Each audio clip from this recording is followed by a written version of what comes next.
Van a escuchar un episodio muy interesante acerca de alguien que se dio cuenta, una vez más, de la burocracia que existe en los bancos al momento de tramitar los créditos hipotecarios y decidió tomar cartas en el asunto. ¿Qué te pareció, Adrián? Es un episodio muy interesante con Bernardo Silva, co-founder y CEO de Llave. Llave es una fintech enfocada a otorgar créditos hipotecarios a personas que no tendrían esta oportunidad a través de un banco. Bernardo nos cuenta un poco su travesía por diferentes emprendimientos hasta encontrar esta oportunidad que lleva ya más de 5 años y que se está convirtiendo paso a paso en una empresa en pleno crecimiento. No se lo pueden perder aquí en Cuentos Corporativos. Hola, ¿estás listo para escuchar este cuento?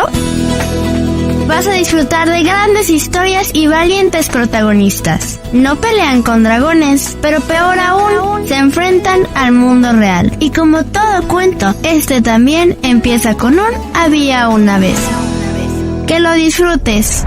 Adrián, según el Banco de México, con datos de marzo del 2021, en abril del 20 al marzo del 2021 se otorgaron cerca de 480,000 créditos para la compra de vivienda nueva o usada. De este total, los créditos del Infonavit y del Fobiste representaron casi el 80%.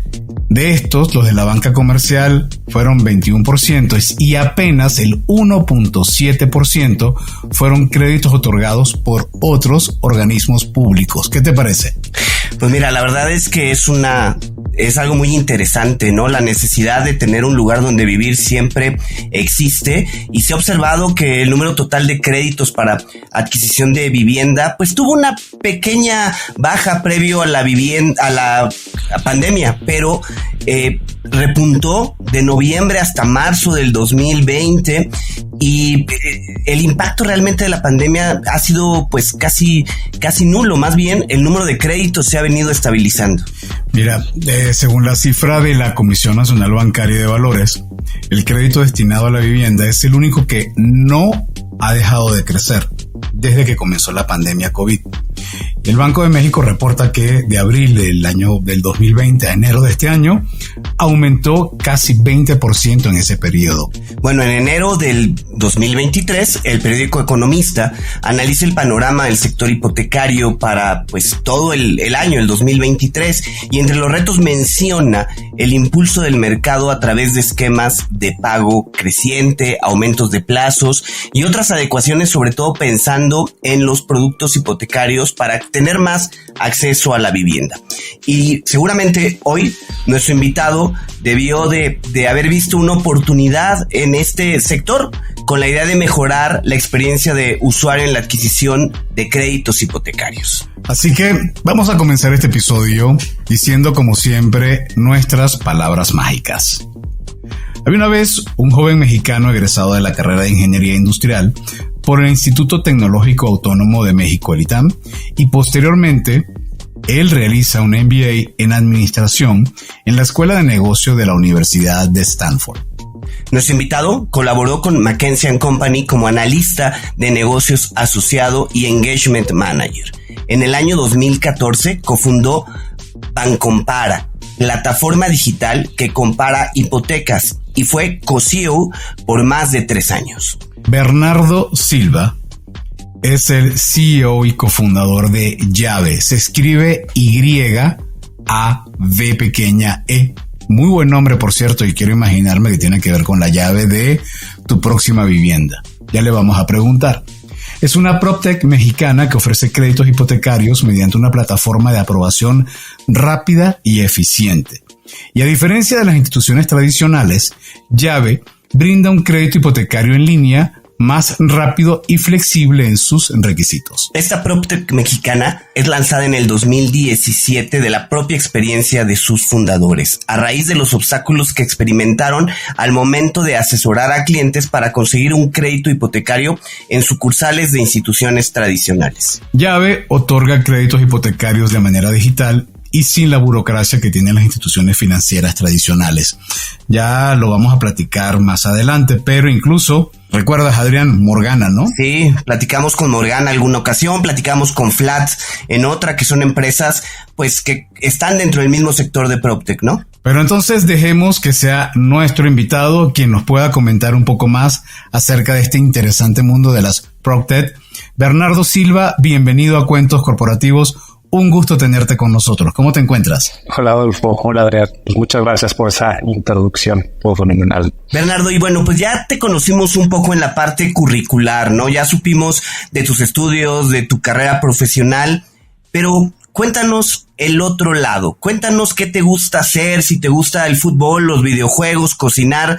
Platícanos un poco de ti. Pues a ver, yo creo que he evolucionado bastante la vida, ¿no? Yo creo que en esta etapa de mi vida, pues yo creo que le dedico mucho tiempo a 3 cosas, ¿no? Le dedico mucho tiempo al trabajo. La verdad, me encanta lo que estamos haciendo. Es un problema bastante difícil. 2, tengo una familia relativamente grande para los estándares normales de hoy en día. Tengo 4 hijos.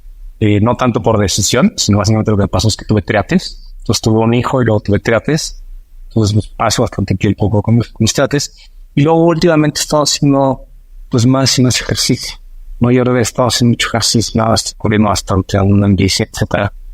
Principalmente yo creo que por temas de desestresarme o de, sí, pues básicamente como olvidar un rato del trabajo. Triates, hay que recordar que estamos grabando en México, y en México triates o cuates, en el caso de cuates son, serían, en Venezuela diríamos morochos, y en el caso de triates también lo conoceríamos como trillizos, o sea, tienes 3 hijos, ¿son idénticos? No, son 3 son diferentes. ¿Y qué edad tienen?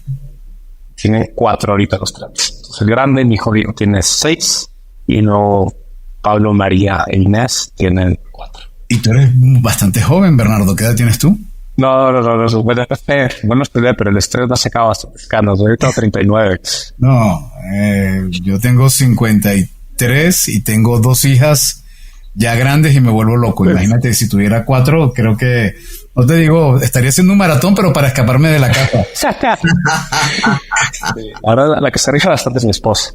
Y luego a veces tengo que aceptar que yo forzo algunos viajes que igual no debería tener, pero para dormir bien. Está bien. Oye, y bueno, Bernardo, platícanos un poco de tu experiencia en McKinsey. Estuviste pues varios años allí en McKinsey. Sabemos que las consultoras son grandes escuelas. ¿Qué te llevaste de trabajar en McKinsey? Sí, yo entré en McKinsey después de terminar la carrera. No, anteriormente había trabajado de becario en una farmacéutica, y cuando entré a McKinsey, pues la propuesta de sonaba muy interesante, porque básicamente me decían, no, pues vas a aprender mucho, vas a trabajar mucho, y además te vamos a ayudar a que te hagas una buena maestría. Entonces, yo creo que tuve mucha suerte de haber entrado a nivel como profesores de estilo. En ese entonces no pagaban bien, la verdad, o sea, pagan muy bien a niveles muy altos, pero yo entré como analista, que también hemos conocido como las cucarachas. Y entonces en ese nivel básico, pues básicamente la propuesta de valor era, te vamos a pagar menos porque vas a aprender más, ¿no? Y entonces yo creo que de lo que más le saqué en McKinsey fue temas más como de cultura y como de valores que intentamos implementar ahorita, ¿no? Entonces ahí había mucho, que inculcaban mucho a una temprana edad, y yo creo que el tema de como de ownership, que es un valor que nos importa mucho. O sea, creo que la manera de que nosotros traducimos mucho el ownership era con frases de estilo, no es tu culpa, pero sí es tu problema. Entonces, eso lo traslado de que pueden pasar cosas que simplemente no es tu culpa que hayas sucedido, pero sí es tu problema resolverlas, ¿no? Y entonces no es tanto, pero porque eso es como se llama bastante valioso. No, la otra cosa que ha tenido mucho también en temas de valores es que realmente son muy orientar a resultados, y entonces pues, era como que muy claro lo que tenías que hacer para llegar al siguiente nivel, era muy claro lo que tenías que hacer para la maestría, era muy claro todo lo que tenías que hacer y cómo lo hacías. Era un poquito muy diferente cada quien, y con lo que les importaba es tener los resultados. Entonces yo creo que en resumen eso, y quizás el tercer tema que sí es espectacular de esa escuela es que acabas trabajando con gente que es muy, muy, muy inteligente, muy diversa. Y entonces ese tipo de diversidad y de gente muy inteligente como que te permite a ti también como que crecer profesionalmente y aprenderles mucho, ¿no? Entonces yo diría que en resumen esas son unas cosas que más me sacaron la alegría, más allá del aprendizaje técnico en las industrias. Yo creo que lo más interesante es lo que mencioné anteriormente. Es como casi como un camino que se comenta mucho, y sobre todo en LinkedIn vemos muchas historias de personas ex McKinsey o de ex Bain o de tipo de consultoras que luego eso les da un poco de facilidad o para entrar en el camino de las PropTech o de las SecureTech. ¿Sientes que hay algo así, que el ambiente se brinda la oportunidad para que posteriormente puedan emprender en este tipo de negocios? Pues el otro día, hace unos años, salió como un estudio que estaba presumiendo McKinsey de cuántos exalumnos o alumnos, así decirlo, más que exalumnos, a cuántos que empezó por McKinsey, eran founders de unicorns, ¿no? Y la verdad es que yo pensé que no hubiera sido grande, porque la verdad conozco a un par de ahí, ¿no? Entonces dije, y un par de pasaron por las oficinas de Latinoamérica, ¿no? Entonces como que el número total acabó siendo creo que 11 o 12, que me pareció un número relativamente bajo para la cantidad de unicorns que había.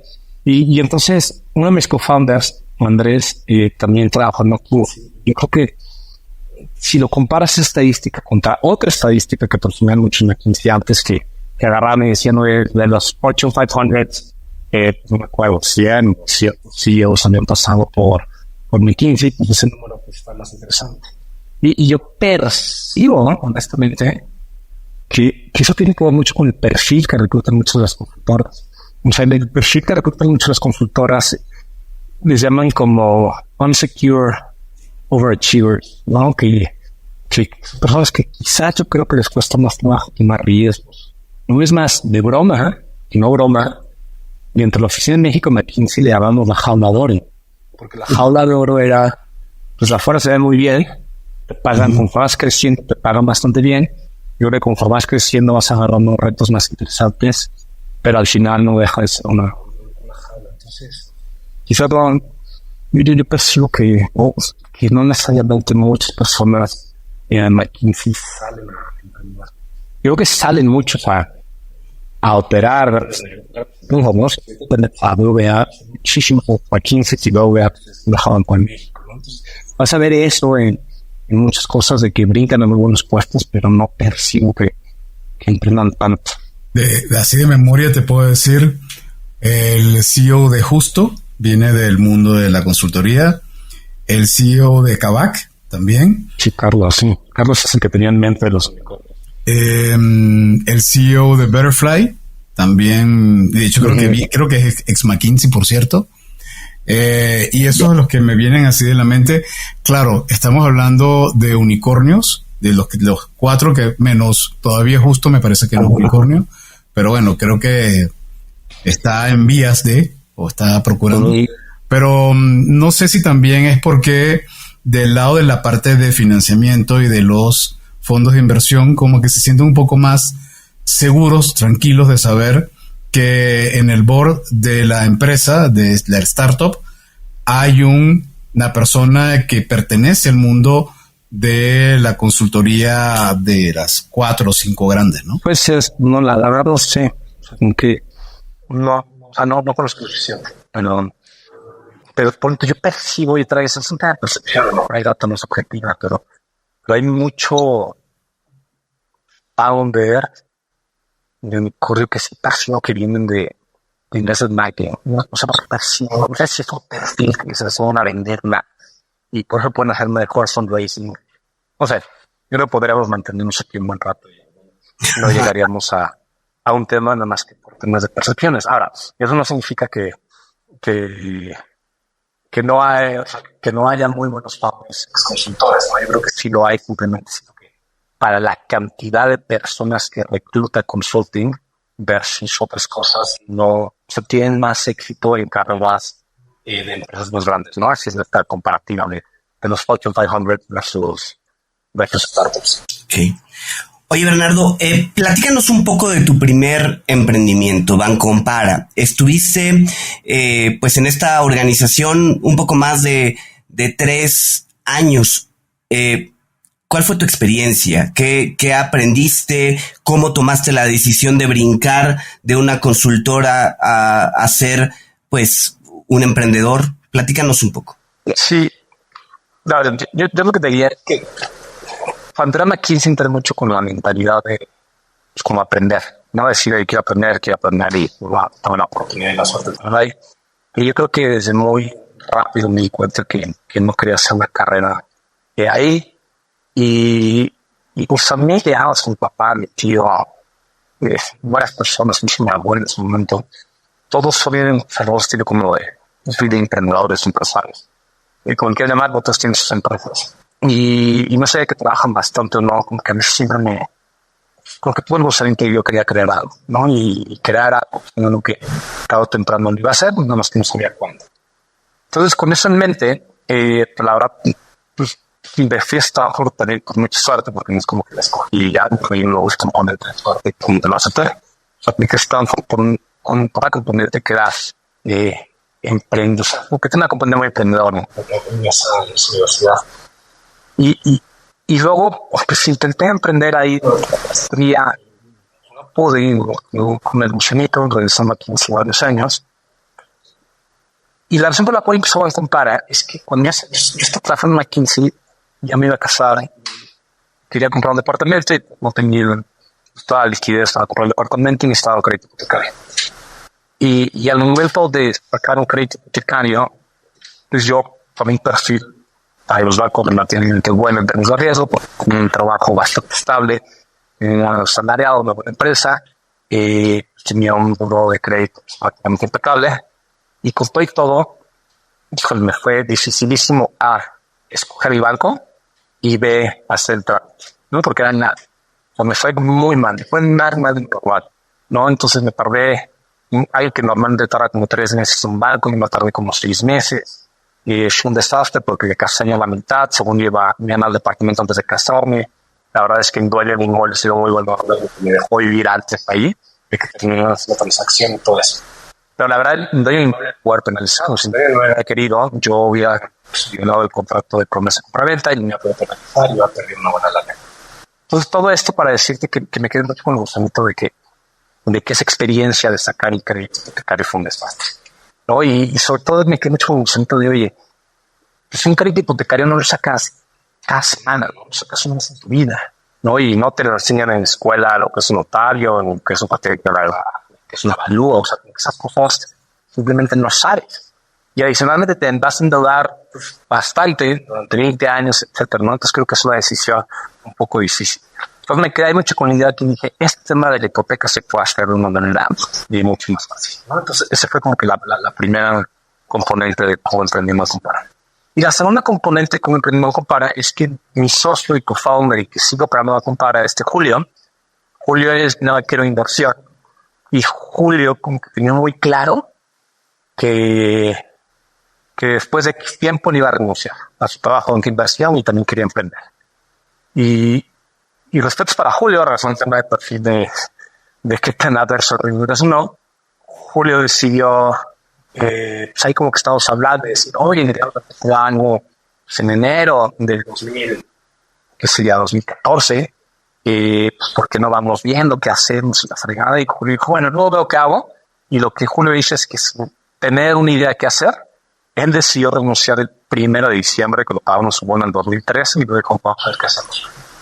Y yo un poquito más cauteloso, antes de renunciar a McKinsey, pues me puse a pensar qué hacer, ¿no? Entonces lo que era una claridad es que iba a hacerlo con Julio y tenemos ese acuerdo.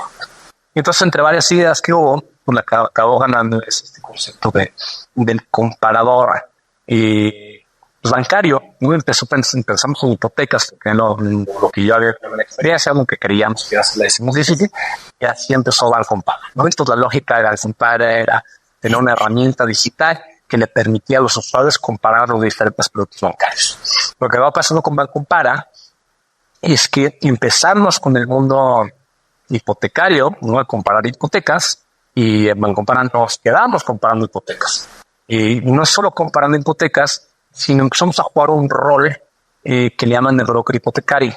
Entonces, ¿qué significa un broker hipotecario? Un broker hipotecario es un broker de seguros, que es básicamente un intermediario entre el banco y el cliente que quiere sacar una hipoteca, ¿no? Entonces, lo que le proponemos al usuario, o la propuesta, o lo que le dice al usuario es, yo te voy a comparar todos los bancos, te voy a decir cuál es el mejor banco que se adapta a nuestro perfil, y adicionalmente te voy a ayudar con un trámite pues, para que no te pase la historia que le pasó a Bernardo, que se tardó 6 meses en sacar esto, sino pues básicamente lo hace el broker hipotecario.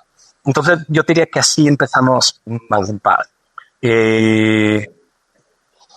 Un Bancompara, lo que tenía o tiene, que estoy operando nuevamente, que me parece muy bueno, es que yo creo que fueron los primeros en tener un onboarding muy digital con el cliente, ¿no? Entonces tenían unas herramientas que el cliente podía entrar a la página, simular diferentes créditos hipotecarios, ver los pagos que tenías que hacer, penalidades, los diferentes tipos de comisiones, etcétera. Y ya tuve que, no sé si inventamos, pero creo que fuimos pioneros, una herramienta interna que le llamamos la preaprobación. Que esa preaprobación, por ejemplo, lo que le estamos a decir era, no integres un expediente para que luego se lo vienes al banco y luego que el banco te diga está rechazado porque tienes este tal número de crédito. Vamos a nada más integrar ese expediente, te va a tardar algunas semanas sin esfuerzo. ¿Por qué no nos autorizas a nosotros en Bancompara a consultar tu historial de crédito y básicamente dinos cuánto ganas y en función de eso te digo si creemos que un banco te puede prestar o no y más o menos cuánto te puede prestar? Y todo eso se hacía en tiempo real y todo eso se hacía como se llama digital. Entonces yo creo que ahí como que fuimos bastante pero se me compara empezamos a hacer eso. Entonces quiero hacer una pausa y no me quieres porque me estoy enfocando para que no se vuelva un monólogo esto. No, pero que aquí quería preguntarte, porque sí, me parece increíble lo que están haciendo en Bancompara, porque, bueno, también se ha visto en el crédito para vehículos, lo tenía muy desarrollado, me parece que era Santander. Exactamente. Y es una herramienta súper útil. La pregunta o más bien donde yo estaba esperando es que me dijera por qué te fuiste de Bancompara. Exactamente. Entonces, siendo con la historia, lo que era extremadamente frustrante en Bancompara es que al final dependías de los bancos y de sus procesos y de sus burocracias. Y no puedes escaparte de eso. Entonces te voy a dar un ejemplo real para que dimensiones esto. Nosotros adquiríamos al cliente digital. ¿Cuántos? Un cliente googleaba crédito hipotecario, aparecía ahí Bancompara, entrabas. Luego le decías, compara diferentes créditos. Están todos estos. Luego preaprueba en tiempo real. Ya a mí que Bancompara cree que los bancos sí me pueden prestar y que me pueden prestar X miedo. Perfecto, ¿no? Luego empiezas a llenar una solicitud de línea, ¿no? Y pues cuál es tu dirección, ¿no? ¿A qué te dedicas, etcétera? Y luego lo que nosotros teníamos que hacer, o que hacía el proceso bancario, es que nosotros agarramos la información digital, imprimíamos la solicitud de crédito del banco, la llenábamos a manita, mandábamos un mensajero a las oficinas, bueno, a la casa del cliente potencial para que el cliente la firmara. Tenía que firmarse con tinta azul. Y ya con eso yo llegaba con esto y esto se lo mandaba vía mensajería al banco para que el banco lo revisara. Y luego el banco me decía, oye, ¿sabes qué? Es que estoy viendo que pues la identificación que mandaron el expediente no se parece, o sea, como que me cortaron unas esquinas y no la puedo ver bien. Pídenle al cliente que te mande otra identificación, otra copia de identificación. Entonces ya se la pedías, ¿no? La copia de la identificación, entonces ahora ya no era ahí, porque no la tenía en la mano. Imagínate que te mandaba el pasaporte y recibías el pasaporte, se lo ibas a mandar al banco y decía, oye, ¿sabes qué? La firma del pasaporte no se parece a la firma de solicitud. Va de vuelta, ¿no? Pero todavía acaba. Y luego ya pues, el cliente de viaje enojadísimo, evidentemente, entonces volvía a sacar una buena copia de su INE, te la volvía a mandar, se la mandabas al banco y te decía a veces que es que ya estamos en agosto, entonces los comprobantes de ingresos nos tienen que actualizar. Entonces era un ir y venir y se volvía espantosa la experiencia del usuario. Bueno, empezaba muy padre en el mundo digital y muy rápido se volvía espantoso porque dependías de los bancos de una manera muy terrible. Entonces, lo que se volvía tristísimo de Bancompara, es que lo que teníamos que hacer era hablar con el cliente y decirle, no, oye, fíjate Adolfo, aquí está Bancompara, prepárate para vivir una experiencia espantosa, pero si nosotros estaría todavía más fea. Entonces prepárate para vivir experiencias pues, preguntas muy tontas de los bancos, muy burocráticas de los bancos, para quizás tener que firmar las solicitudes varias veces. O sea, teníamos que manage expectations del cliente de una manera terrible. Y entonces ese negocio con esa lógica era muy difícil de escalar. Porque se volvía súper manual el proceso, se volvía muy operativo el tema de las solicitudes. Y luego, ya no me voy a meter al detalle, pero también la otra cosa que pasaba mucho es que los bancos también eran bastante inconsistentes con las respuestas de las autoridades de línea de crédito, ¿no? Entonces te podía pasar que tenías a dos perfiles idénticos y a uno le rechazaban más, otro le penalizaban menos, uno te lo rechazaban por esto, otro que tiene otras cosas. Entonces todo eso te permitía que fuera muy poco parametrizado un modelo, que no podías capturar nada, que no podías hacer nada muy eficientemente, ¿no?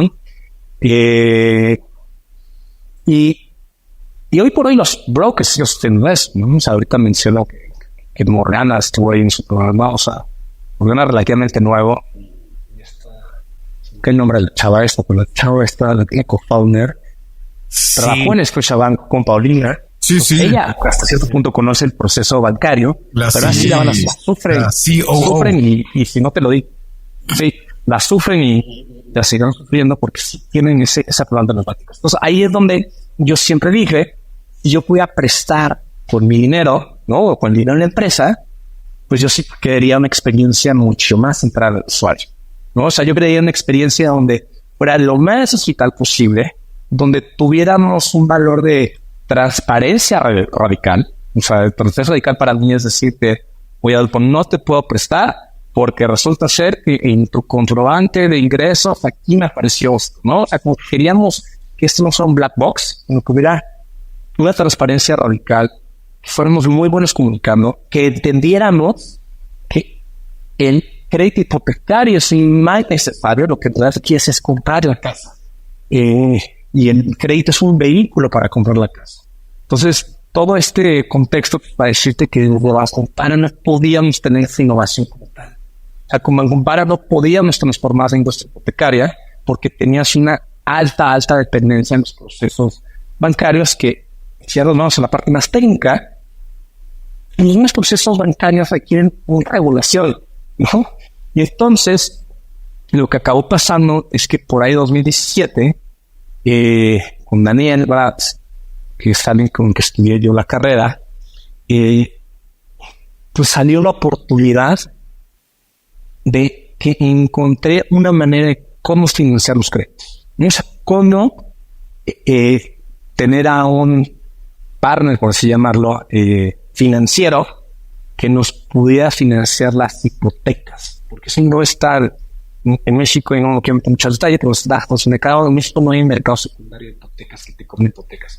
Si te vas a Estados Unidos, hay jugadores como Freddie Bank, como esos bancos, etcétera, que tú puedes otorgar una hipoteca y esos bancos te lo compran y se acabó. En México no existía eso. Entonces ahí es donde cuando vi la oportunidad de decir, hay una gran oportunidad de cómo se llama, de dar hipotecas ya con el financiamiento asegurado y pues ya con una autorización de la CNB para más fondo, etcétera, etcétera. Pues ahí es donde vimos, oye, esta empresa sí puede realmente suplir de una manera importante a la industria hipotecaria porque controlabas el proceso punto a punto, ¿no? O sea, controlabas todo el proceso desde el principio a fin, como tú quisieras, poniendo al usuario antes, haciendo digital, automatizando muchas cosas, etcétera, etcétera. Entonces, por eso, al final me acabé migrando a Bancompara.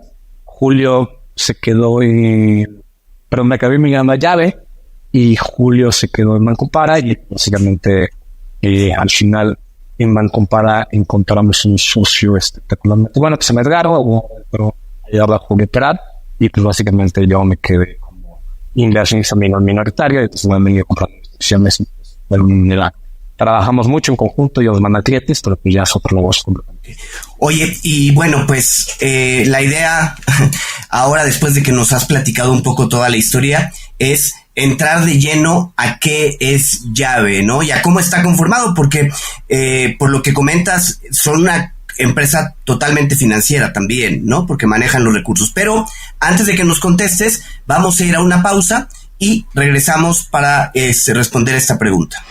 Hola amigos de Cuentos Corporativos, soy Andy Llanes, cofundadora de WOS, la aplicación de wellness y fitness digital que está ayudando a las empresas a incentivar a sus colaboradores a ser físicamente más activos, obteniendo beneficios como una mejor respuesta ante el estrés, mayor concentración, más vitalidad y sobre todo mejorando la salud integral. Implementar WOS en tu compañía es súper sencillo y lo mejor es que con una sola membresía puedes dar este beneficio a toda tu plantilla. Escríbenos a hola@getwos.co o ingresa a las notas de este episodio, haz clic en el link de contacto y déjanos tus datos. Entrena inteligente, entrena eficiente con WOS. Bernardo, antes del corte comentábamos, bueno, ya hemos platicado un poco tu historia en Bancompara y la oportunidad que se ve al momento de financiar algunas hipotecas. Platícanos, ¿qué es Llave y cómo está conformado? ¿Es una institución financiera? Platícanos un poco al respecto. Sí, la verdad que me doy un paso atrás y nada más te cuento una historia que creo que es interesante. Bueno, Llave como un nombre, en realidad le pusimos Llave por el 2020, yo creo. 2021. En realidad Llave empezó como Smart Lending, ¿no? O sea, la misma empresa, con unos accionistas, con la misma propuesta de valor, empezó siendo Smart Lending.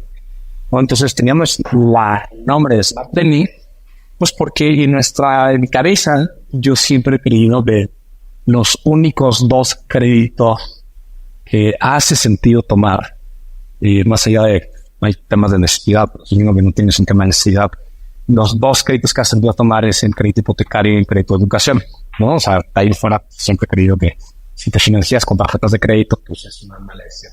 Entonces de ahí sale mucho el concepto de Smart Lending, lo que queríamos que era el único crédito que era inteligente tomar, ¿no? Porque pues la nómina consideras patrimonio y en general si se aprecian los inmuebles al mismo ritmo que es apreciado, pues y es una buena inversión comprar un inmueble, ¿no? Y le acabas cambiando el nombre de Llave por 2 razones. Por la principal razón es que cuando le hablábamos a los clientes, les decíamos, no, pues, ¿cómo se llama? Hola Adrián, ¿cómo estás? Habla Bernardo Silva de Smart Lending. Y decía, ¿de dónde? ¿Marlene? ¿Marlene qué? Y entonces nadie nos entendía.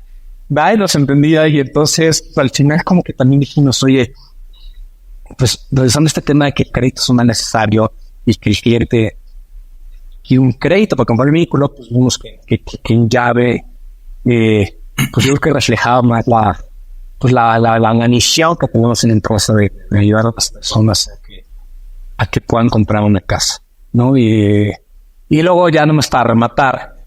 En algún momento por el 2018, 2019 entramos a la aceleradora de Google, que se llama Google Launchpad, y básicamente todos los mentores nos dijeron que el nombre de Smart Lending está espantoso. Entonces ya como que entre el feedback y todo eso decidimos cambiar la llave y ya se quedó en Llave. Y pues si te fijas, casi todas las empresas ya ahorita como que tienen letras exóticas y nombres exóticos, cosas así, ¿no?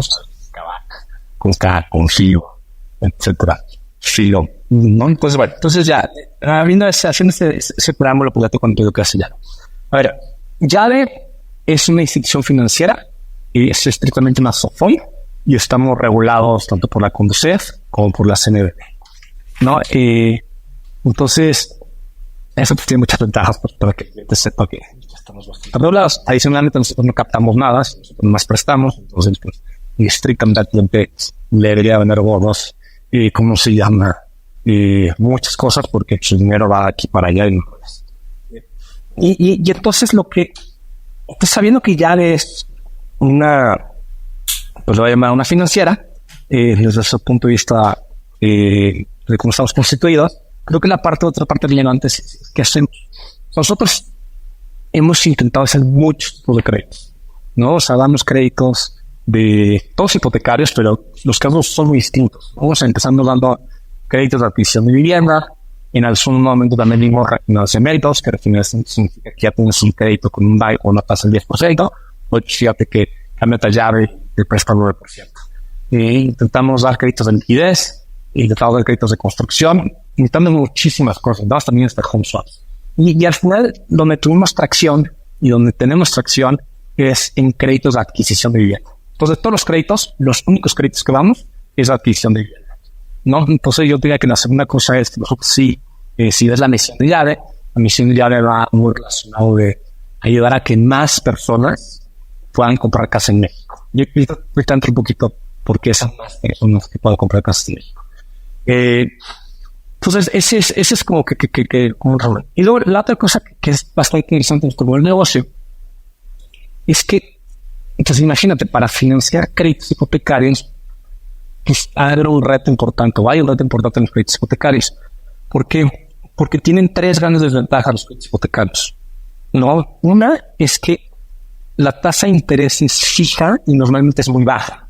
Entonces, normalmente tú vas, las tasas de interés están ahorita entre 9 y 11%, ¿no? Entonces, es un monto es muy bajo comparado con otro tipo de créditos, como son los créditos PYME, que tienen 20 y tantos % de retorno. Número 2, el plazo es a 20 años. Entonces, en 20 años es muy probable que te toque algún tipo de crisis financiera. No sé, y eso pues va a haber paros de la tasa de morosidad. Y el número 3 es que los montos tienden a ser muy altos en comparación a otros créditos. Vamos a poner un crédito promedio en Australia, en México, va a estar como unos 2 millones de pesos. Entonces, todas esas componentes hacen que el financiamiento se vuelva muy, muy, muy difícil, ¿no? O sea, ¿por qué? Porque es muy difícil conseguir, es imposible conseguir a personas físicas que te digan, sí, yo te presto 5 millones de pesos a ti, para que le prestes los 5 millones de pesos a Adolfo y además, pues, Adolfo solo va a pagar una tasa de 9% de interés cuando los CETES están en 11. No hace sentido, ¿no?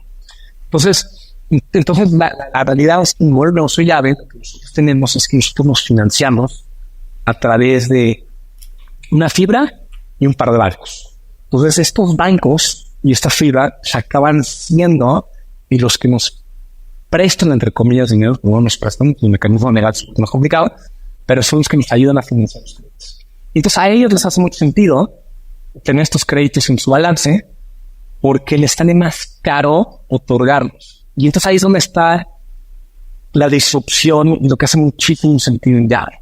Lo que hace Llave es, dice, oye, yo le voy a dar un crédito a una persona que va a vivir una experiencia espectacularmente buena, que va a ser en línea, que va a ver muchas cosas automatizadas, ¿no? Que me va a sentar mucho en él, etcétera, etcétera.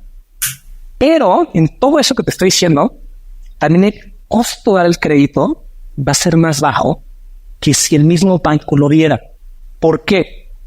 Porque si el banco da ese crédito, el banco tiene mucho más regulación, tiene muchísimo más overhead, tiene mucho más procesos burocráticos y tiene muchas más cosas. Entonces, el darle un crédito a Adolfo, un banco, o que si lo dé Llave, y en términos de costo, o sea, lo que me cuesta todo el trámite y la originación es más barato en Llave.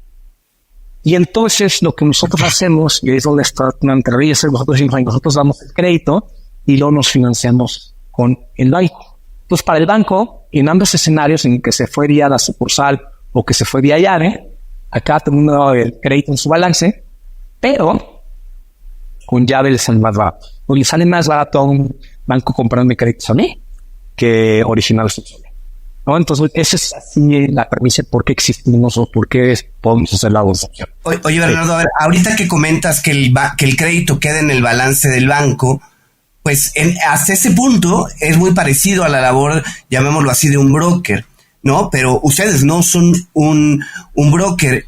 Supongo entonces que toda la parte de perfilamiento de riesgo crediticio, toda la evaluación de riesgo, ¿la hacen ustedes y el banco da por buenos los créditos o usan un parámetro de riesgo establecido por el banco? Tenemos acuerdos de originación. Entonces, la gran ventaja que tienes es que yo hago la autorización del crédito, yo doy el crédito, yo hago todo, y así me digo, oye, aquí está Adolfo. No, Adolfo sacó su crédito de 3 millones, Adolfo de Venezuela, Adolfo bla, bla, bla, aquí está lo que gana de cuentas corporativos, etcétera, etcétera, que se aseguró, y ya habíamos acordado que a este perfil le vas a prestar una tasa de X tasa.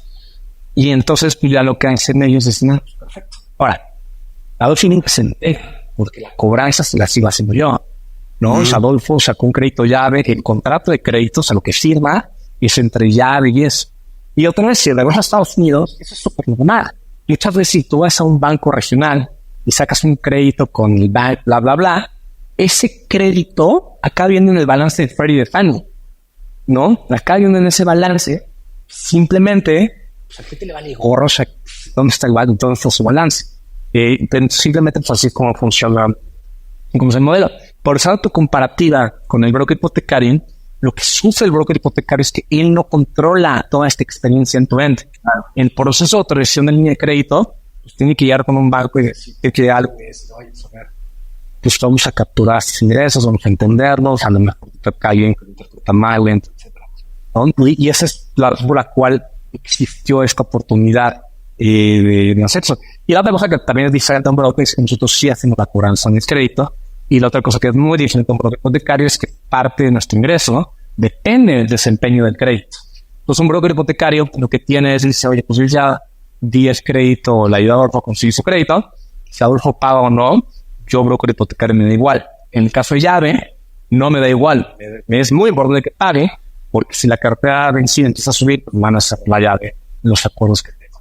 Entonces, en nuestro modelo tenemos, pues, creo yo, incentivos mucho más alineados con las instituciones que nos financian y nuevamente podemos controlar la experiencia, podemos automatizar los procesos a nuestra manera y eso nos permite dar un costo más bajo. Entonces, ahí te iba a preguntar muy rápido.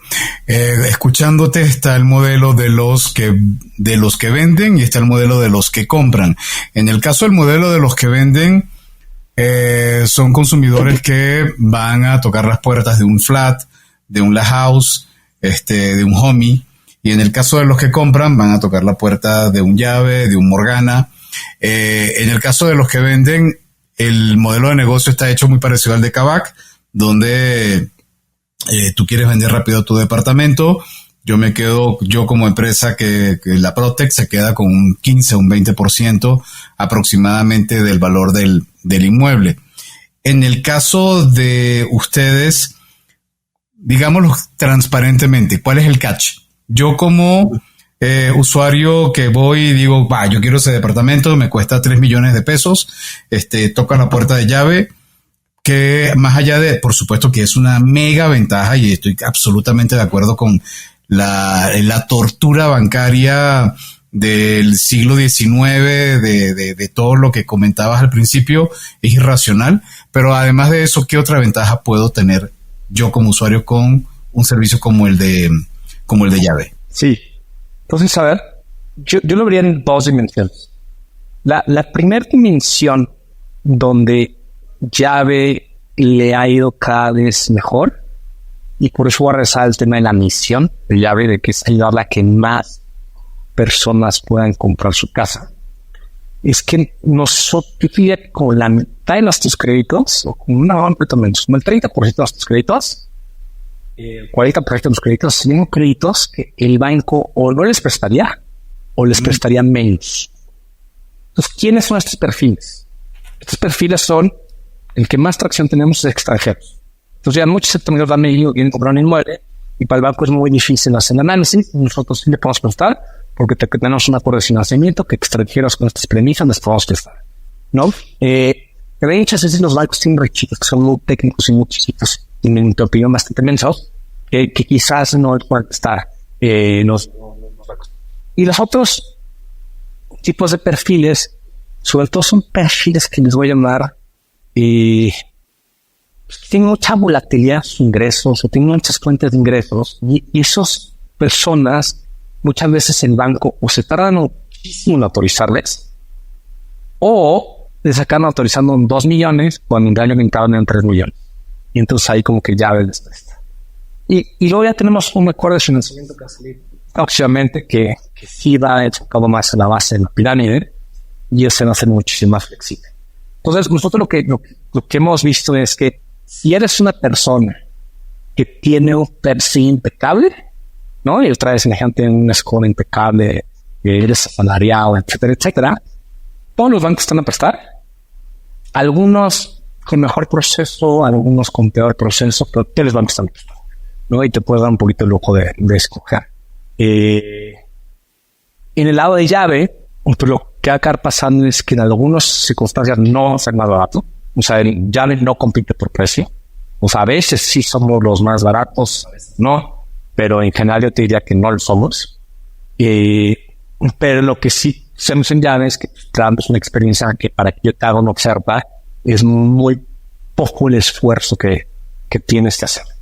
Y eso pues le gusta mucho a los clientes y también le gusta mucho a nuestros aliados, que nuestros aliados dicen, oye, pues, tienes tú, ¿cómo se llama? Acá Adrián que sacar un crédito, ¿por qué no aplicas a Santander y aplicas al mismo tiempo Llave?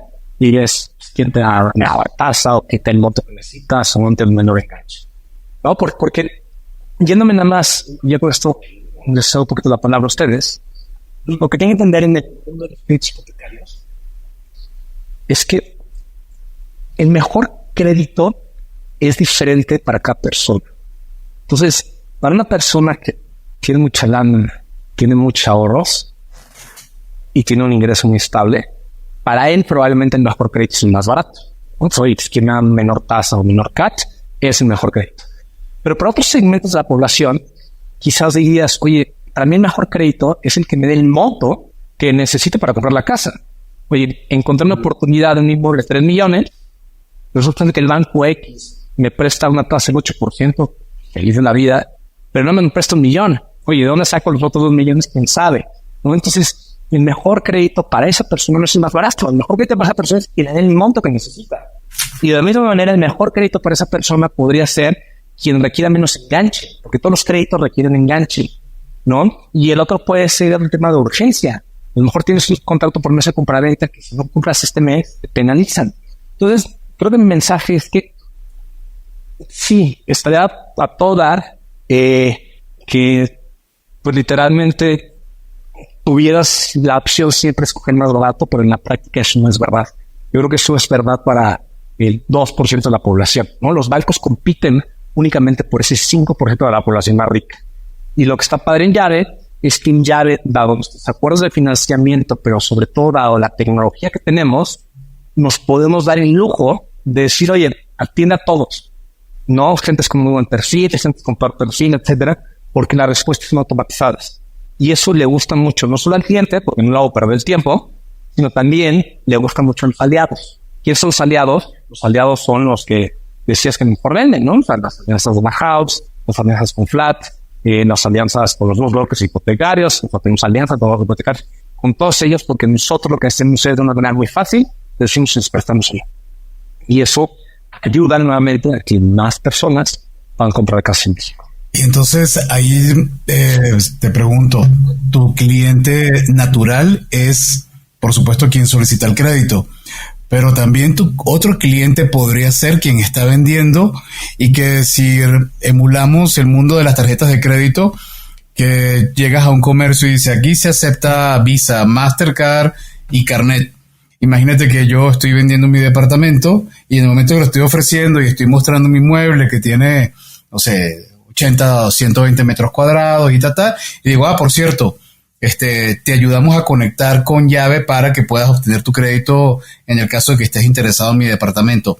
¿Ese tipo de estrategias hoy en día las tienen? Sí, a ver, una historia que ya no conté mucho es que para nosotros el canal donde más crecemos es a través de las alianzas, ¿no? Alianzas con inmobiliarias, alianzas con desarrolladores, alianzas con brokers, etc.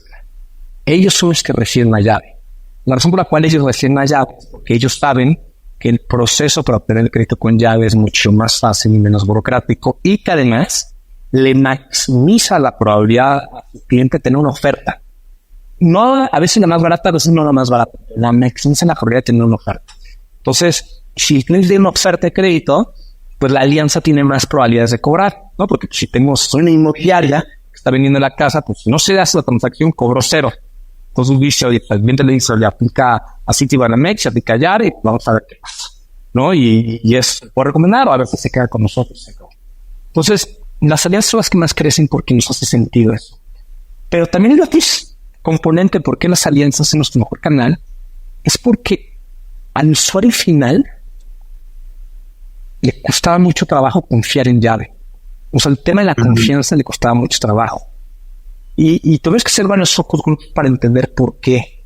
Porque yo le decía, oye, Adrián, ¿por qué tendrías que desconfiar en mí si el dinero te lo estoy prestando yo a ti. No es como que tus ahorros tienes en mí y tus ahorros me los gasté en irme a Las Vegas. No, aquí es, pues yo te estoy dando el dinero a ti, ¿no?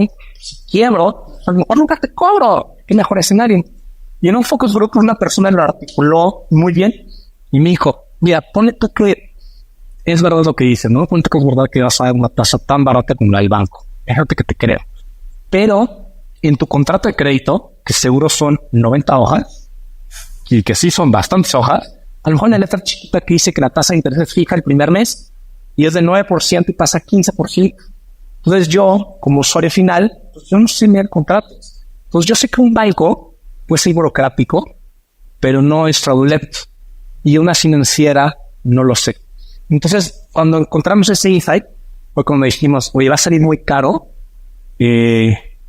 los canales tradicionales del B2C, y entonces lo que más crece son las alianzas. ¿Por qué? Porque el desarrollador que le está viendo la casa en cliente le puede decir, no, ya es confiable, hemos sacado 20 créditos y me has pasado con ellos, ¿no? Entonces, la misma persona que está viendo en la casa es quien nos promueve, porque literalmente puede generarle esa confianza al cliente que a nosotros nos hace muy bien. Oye, y a ver, platícanos, pues Llave se fundó prácticamente en 2017. ¿Cuál ha sido la atracción? ¿Cuántos créditos han otorgado? ¿Qué tanto han crecido? Hemos dado más o menos como 2.600, 2.700 millones de pesos, ¿no? Yo te diría que el crecimiento grande de Llave unió en los últimos 2 años, o al año y medio, que fue cuando hicimos ese cambio fuerte en el tema de las alianzas. Nosotros hemos tenido la suerte pues de ser una empresa pues venture backed y tenemos pues yo creo que a fondos de inversión en el cap table que son bastante buenos y que nos han apoyado a lo largo de estos pues, ¿cómo se llama? Casi 6 años que vamos a cumplir en ese que entra. Oye, que ha pasado rápido. Entonces hemos dado como 11 millones y la verdad es que no nos dejamos hacer. O sea, no ha habido algún año en que hayamos crecido menos. Y desde el punto de vista de los ingresos, mis ingresos han crecido bastante. Entonces, pues, ahorita en el proceso somos como 60 y tantas personas. Yo creo que en el número de personas no deberíamos de crecer tanto. Pero pues, yo creo que en originación, nuevamente, con todo lo que es a costo de tecnología, pues vamos a ir así. Y bueno, ¿y cuál es la perspectiva que tienes de aquí a los próximos 5 años con Llave? Las cosas que vamos a tener que hacer es que, y esto ya está muy técnico, pero conforme vaya pasando el tiempo, la idea ya es cada vez tener más riesgo de crédito. Entonces eso lo que significa es que conforme va pasando el tiempo y dado que ya tenemos los modelos de riesgo regulados, dado que ya conocemos el financiante, dado que ya conocemos eso, la manera de incentivar mucho el crecimiento de los revenues es tener los créditos más tiempo en balance antes de venderlos o compartir más riesgo con la sector financiera de manera que los económicos mejoren, ¿no? Entonces es una dimensión financiera.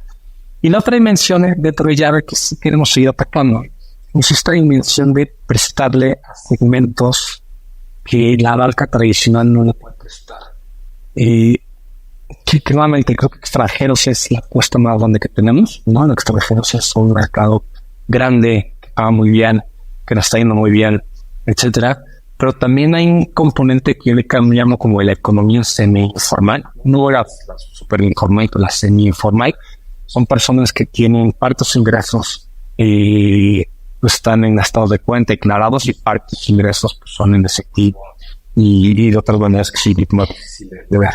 Entonces, para nosotros creo que la misión realmente de hacer que más mexicanos tengan su casa, creo que nos queremos mucho. No necesariamente vemos eficiente competirle directamente a los bancos por ese perfil de riesgo super prime, porque no es ni muy rentable y está bastante competido. Dentro de Llave, fácil queremos seguir atendiendo algunos segmentos que son mal atendidos por los bancos. Okay. Oye, Bernardo, bueno, como te comentamos antes de iniciar esta grabación, tenemos en nuestro podcast unas preguntas obligadas, ¿no? Y es momento de pasar a estas, ¿no? Vamos a ver qué tal me va. ¿Te gustan los cuentos? Yo creo que recientemente más porque nos he retomado con mis hijos. Claro. Claro, claro. Ajá. ¿Y tienes algún cuento favorito, algún cuento que les guste más a tus hijos y que te haya, pues, llamado la atención? Pues más bien, lo que me he dado cuenta, o sido un poquito más reflexivo, es en lo cruel de eso, extraño que son los cuentos para niños, ¿no? O sea, por ejemplo, a mis hijas les encanta Hansel y Gretel, y ese concepto de la bruja que nos mete a ¿cómo se llama? O sea, les tiene jaula, cómo le engañan, cómo la matan, es rarísimo, ¿no? Entonces, yo diría que no tengo un cuento muy favorito, más bien tengo la reflexión de que los cuentos infantiles que eran populares, que nos contaron a mí de chiquitos, que ahorita les cuento a mis hijos, son muchísimo más crueles y violentos de lo que me hubiera imaginado. ¿Tú sabías que el original cuento de la Caperucita Roja, bueno, no sé si a ti te lo contaron así, yo justo lo estaba platicando en estos días con mi esposa, es que el cazador llegó, le abrió la panza con el cuchillo al lobo, le metió piedras, lo coció, y cuando el lobo fue a tomar agua se ahogó.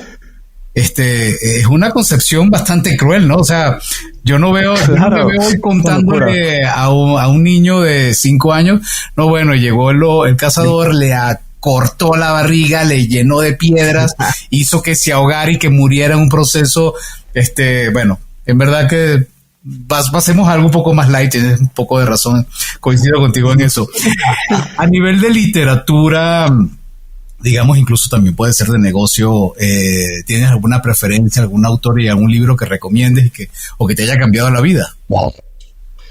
Sabes, yo creo que a mí, a nivel de literatura más como novela, yo creo que el primer libro que realmente disfruté fue de los Madres de Marx. Es un libro padrísimo y sabes, como que mis papás me obligaban a leer por leer y lo odiaba o no me gustaba tanto, y ese fue el primer libro que realmente diría que me cambió y por crear un poquito más amor por cómo se llama, por los libros, ¿no? Y ya es que después en su momento cosas menos interesantes, quizás como Harry Potter, también me encantó.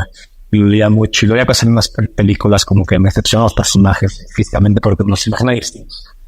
Y a nivel de negocio, creo que hay muchos, pero uno que a mí me ayudó mucho, que me recomendó, ¿cómo se llama? Un inversionista, se llama Viadvartech. Y este Viadvartech, escribió una persona que se llama Patrick Lencioni o algo así. Y habla también mucho por temas de cultura, pero habla muchísimo de temas de cultura, de cómo puedes crear una empresa que sea muy high performing y que serían tener un tema de personas y cultura, y que es un buen equipo, también mejor que el equipo, y una buena cultura siempre acaba triunfando en un momento competitivo. Y la verdad es que yo pensé que iba a ser muy teórico ese libro y acabó siendo espectacularmente bueno, porque esto lo opuesto, es bastante pragmático, práctico y cosas que puedes implementar relativamente rápido. Entonces yo diría que serían mis reflexiones de libros. Ok. Oye, y en términos de alguna aplicación móvil o algún gadget tecnológico que utilices, ya sea en lo laboral, con llave, o fuera de eso, en la vida personal. Pues laboralmente hay una que uso mucho, que me ha estado bastante buena, que se llama Todoist.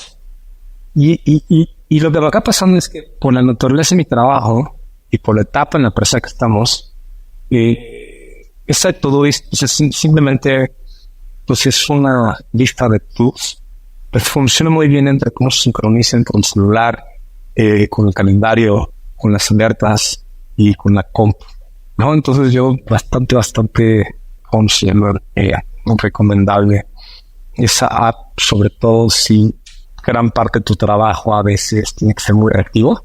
Para reactivo me refiero a que pues, tienes que hacer muchas cosas chiquitas que aparecieron y pues, para que no se te olviden, que las puedas tener y bloquear cierta parte de tu calendario. Esa es una. Y la segunda que le recomendaría a las personas que reciben muchísimos mails como yo es una que se llama Superhuman. Superhuman es un estilo como de Gmail, que lo haciendo una muy simplista, pero que está muy pensado y optimizada a los shortcuts del tablero y del celular, de tal manera que limpiar tu inbox o responder los mails o hacer todo, pues te ganan muchísima eficiencia, ¿no? Entonces, si gran parte de tu día es leer mails, escribir mails o limpiar mails porque te llega mucha basura, muy recomendable esta Superhuman. Está un poco cara como que es, pero Sí. cuesta $1 al día, Eso justo pero literalmente eres la segunda persona en línea que recomienda Superhuman. Y en estos días estuve a punto de hacer todo el proceso de onboarding, pero al final me dio codo. No sé pero si vale la es que pena. nuevamente para que te sirva tienes que recibir muchísimos mails. O sea, yo por razones muy necesariamente estúpidas recibo muchos mails. Entonces ahí sigues una regla de las 4 Ds. No quiero perder mucho tiempo esto, pero cuando el chiste es que tú como CEO puedas tener mucho trabajo proactivo, ¿no? Que es donde agregas valor, que es importante, etcétera. Pero muchas veces pues no controlas eso, ¿no? Y tienes muchas cosas reactivas. Entonces, para ser eficiente en tu día y sacar estas cosas reactivas lo más rápido, usas muchas estas cosas, las 4 Ds. Que te llega un mail y la primera regla es, si lo puedes resolver en menos de 1 minuto, usas el do it. Entonces, te llega un mail, lo respondes en 1 minuto, pues vamos. Y la segunda cosa es, va a tardar más de 1 minuto y alguien más lo puede hacer, pero la otra es delegate, ¿no? Delete. Luego la tercera es, oye, esto es importante, lo tengo que hacer yo y me tardas más de 1 minuto, es defer. Entonces básicamente lo defers a hacer una noche. Y la más importante de todas, que yo hago bastante, es la de dismiss.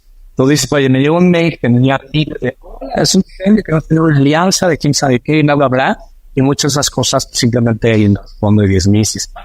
Entonces, con esa lógica, en vez de limpiar tu inbox en 1 hora, 1 hora y media, puedes limpiar como en media hora y esta hora las cosas productivas. Entonces, bajo esa lógica, sí vale la pena, ¿no? O sea, $1 al día por tener 1 hora más, vale la pena. No, y ahí otra pregunta, para ver que ya que te has vuelto especialista en esa parte. Yo tengo en la nueva empresa donde estoy 1 año y medio.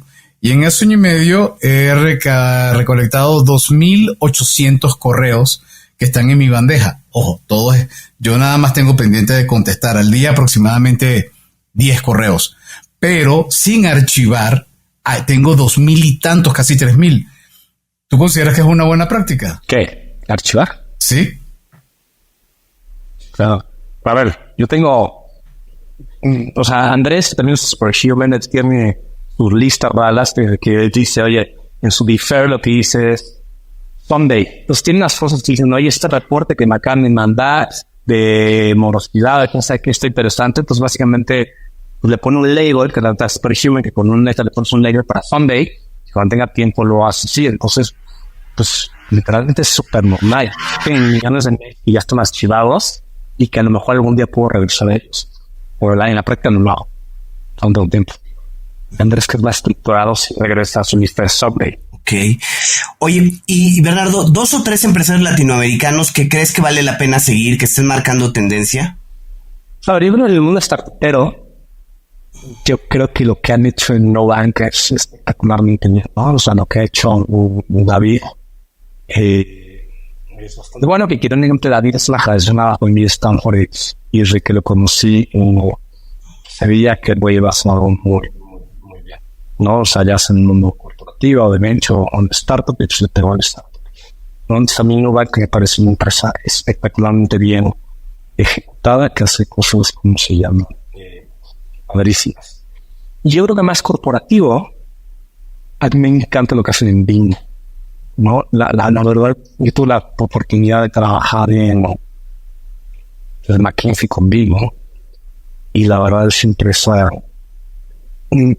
lo que ha hecho es ser vigente espectacular, ¿no? Entonces ha crecido muchísimo, la más grande del mundo y tiene una cultura padre, muy orientada a la familia, con valores muy interesantes de responsabilidad social, etcétera. Entonces, para mí, en 2 dimensiones muy distintas, estas 2 empresas de esos niveles. Y Bernardo, si alguien quisiera contactar contigo, tanto en el plano personal como también en el plano de llave, ¿dónde lo puede hacer? A ver, yo creo que lo más fácil es literalmente que busquen vía LinkedIn, ¿no? Porque si buscan vía mail, es muchísimo más fácil que el dismiss. Y aplica el dismiss inmediato. ¿no? Y el LinkedIn como que normalmente me da un poquito más de contexto de por qué me están buscando y eso, ¿no? Entonces normalmente el LinkedIn sí lo leo bastante y nuevamente pues, si llega una persona pues con un interés genuino, pues normalmente lo veo, lo entiendo y ya según el contexto por WhatsApp. Okay. Oye, ¿y la página de Llave? Llave es llave.mx con Y y con B de vaca. Ok, para que si alguien está interesado en conocer más de los productos, de los tipos de crédito y todo esto, llave.mx. Oye, y bueno, Bernardo, ¿algún mensaje final que quieras compartir con nuestros escuchas? Claro, yo creo que en el mundo hipotecario sería esta lógica de no dejar de comparar los créditos hipotecarios, ¿no? O sea, creo que el crédito hipotecario es un crédito de largo plazo, es un crédito que vas a sacar un mes en tu vida, a lo mejor dos, y entonces invertir un poquito más de tiempo al principio puede ser importante, ¿no? Y con esa lógica, pues que por allá, ¿no? Lo que acá pasa también es que lo que van a ver es que el proceso de aplicación es hiper mega fácil, muy rápido sanar ideas si este crédito es para ustedes o no. Entonces es un primer mensaje. Y el segundo mensaje quizás más a las personas es que invertir en real estate creo que es de las inversiones para la gente que no es muy sofisticada financieramente o que no tiene muchas oportunidades de inversión, me parece una inversión. O sea, yo literalmente, si quieres invertir en real estate, la verdad es que en risk rewards creo que vas a contar, ¿no? Y entonces, más que siempre lo pienso en esa manera. Con o sin crédito, ¿no? Simple con el crédito, ¿no? Excelente. Bueno, muchísimas gracias, Bernardo, por todo lo que ha sido la explicación, tanto de haber pasado por el proceso de cómo entender la parte burocrática de los créditos hipotecarios, saber cuáles son las opciones, cuáles son las soluciones, recomendaciones. Y bueno, gracias a ustedes por habernos escuchado y por habernos acompañado. Si te gustó este episodio, que yo estoy seguro que sí, por favor no dudes en suscribirte en tu plataforma y calificarnos con 5 estrellas. Te invitamos a escuchar nuestro programa Cuentos Corporativos Radio a través de la señal digital de Radio Mex, la radio de hoy, martes y jueves de 8 a 9 de la noche, hora de la Ciudad de México, en www.radiomex.com.mx. También te invitamos a revisar y escuchar los episodios seleccionados de Cuentos Corporativos a través de Neo, la revista especializada en negocios. Nos vas a encontrar en revistaneo.com. Y como siempre decimos, las empresas, sin importar su origen, razón de ser o tamaño, tienen todas algo en común. Están hechas por humanos. Y mientras más humanos tienen, más historias que recordar. Y todo cuento empieza con un había una vez. Nos escuchamos en el próximo episodio. Bernardo, muchísimas gracias por habernos acompañado. Gracias. Muchas gracias por la invitación. Que estén muy bien. Gracias por habernos acompañado en esta historia. Esperamos que te haya gustado y que te inspire para combatir los dragones que enfrentas en tu aventura emprendedora. Nos vemos en el próximo episodio de Cuentos Corporativos.